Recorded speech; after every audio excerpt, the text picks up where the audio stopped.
Tu vas prendre ta Bible dans Actes chapitre 4, verset 2. Ce matin, je voudrais te parler de la victoire dans l'unité. La victoire dans l'unité, c'est le thème.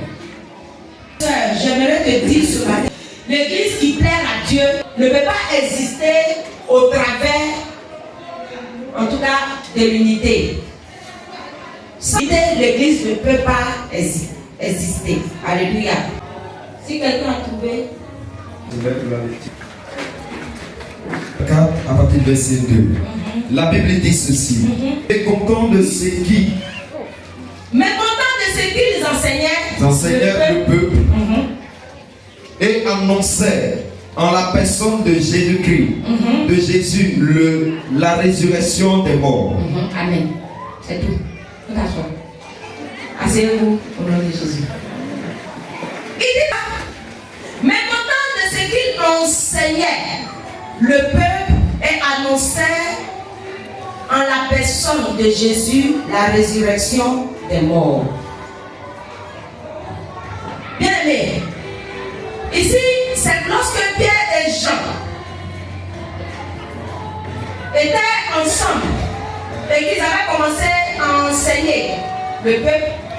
La Bible dit que les chefs de l'église étaient entrés et quand ils ont vu Pierre et Jean qui étaient en train d'enseigner le peuple la résurrection de Jésus, que Jésus-Christ ressuscitait les morts, Jésus-Christ est puissant.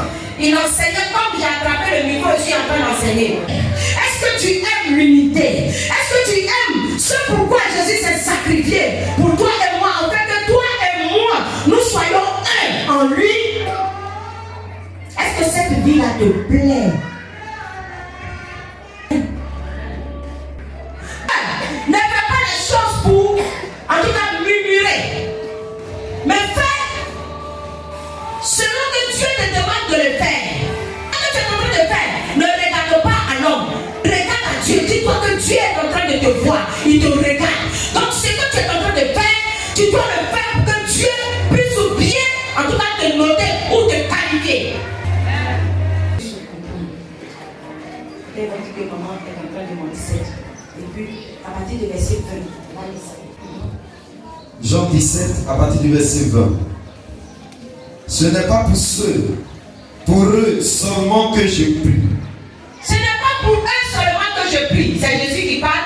Mais encore pour ceux qui croiront en moi par leur parole. Mais encore pour ceux qui croiront en moi par la parole. C'est-à-dire pour toi et moi. On n'était pas encore convertis. Et Jésus parlait avec son Père pour dire que ce n'est pas pour eux seulement, c'est-à-dire ce n'est pas pour ses disciples seulement qui étaient avec lui qu'il priait. Mais il priait pour toi et moi qui ne sont pas encore gagnés par lui, Jésus. Allons-y. Afin que tous soient un. Afin que nous tous nous soyons un. Comme toi. Comme toi. Le Père. Père, tu es en moi. Il dit Père, tu es en moi. Et comme je suis en toi. Et comme je suis en toi. Afin que aussi soit un en nous. Il dit à son Père, il dit Père, tu es en moi. Moi je suis en toi. Je prie pour eux. Afin que eux aussi ils soient un en moi. Donc toi et moi, lorsque nous allons être convertis, que nous soyons un en Jésus. C'est pourquoi il dit il y a plusieurs membres, mais il y a un seul corps. Donc tu es pété, je suis parlé, l'autre est prié, l'autre a tout coup. Mais je suis à prier. Il dit, il prie pour que toutes ces personnes regroupées, ils soient un en lui. Quand on ne voit pas tout coup, on ne voit pas Bangla, on ne voit pas Béninois, on ne voit pas Togolais. Une personne. Chez lui, il n'y a pas d'ethnie. Mais quand on voit une seule personne en lui, comme lui, il est en son Père. Le monde croit. Pourquoi le monde croit Que tu m'as envoyé. Que tu m'as envoyé. Mais toi, qu'est-ce que tu fais pour prouver au monde que Jésus t'a appelé, que Jésus t'a choisi comme son enfant pour mener la bataille de l'unité? Qu'est-ce que tu fais pour montrer au monde? Alléluia. Tu n'aimes pas ta soeur. En tout cas, du bout des lèvres,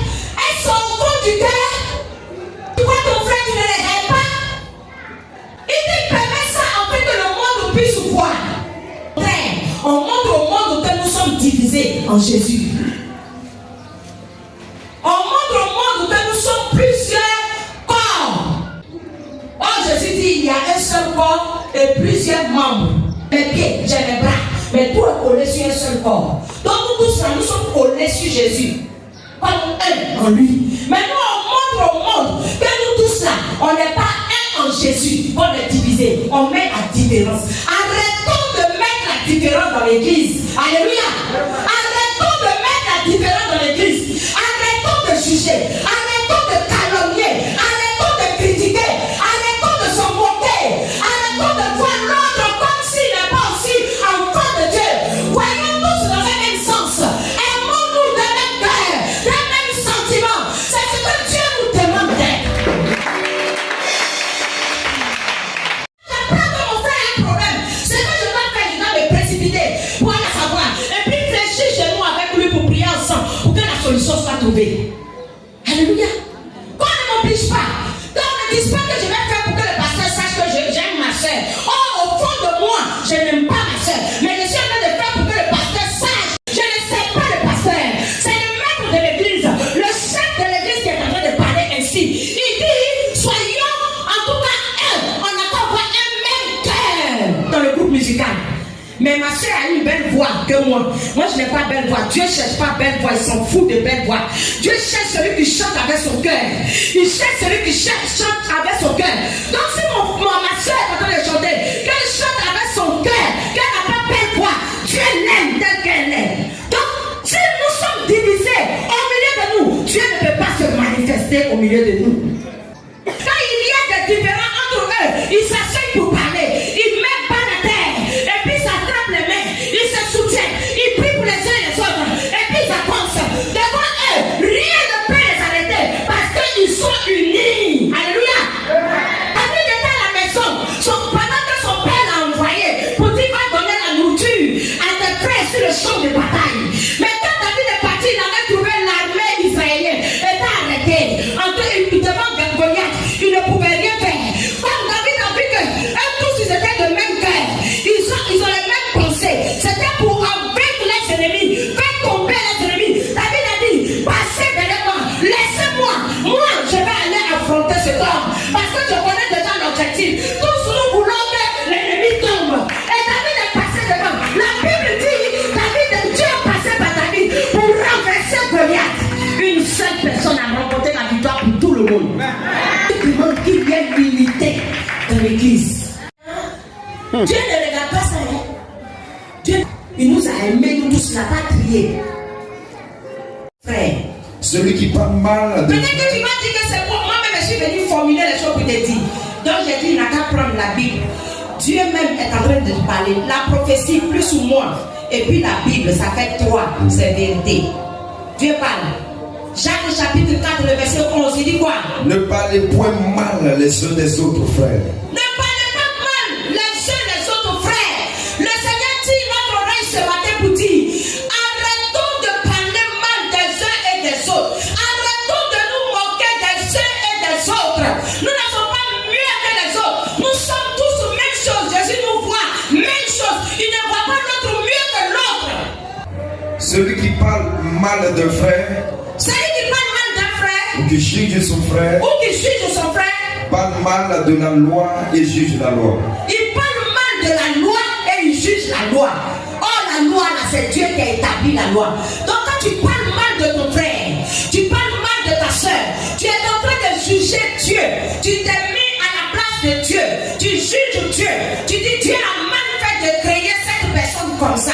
Dieu a mal fait de faire ceci. Donc tu es en train de juger. Tu te mets à la place du juge. Tu es devenu juge.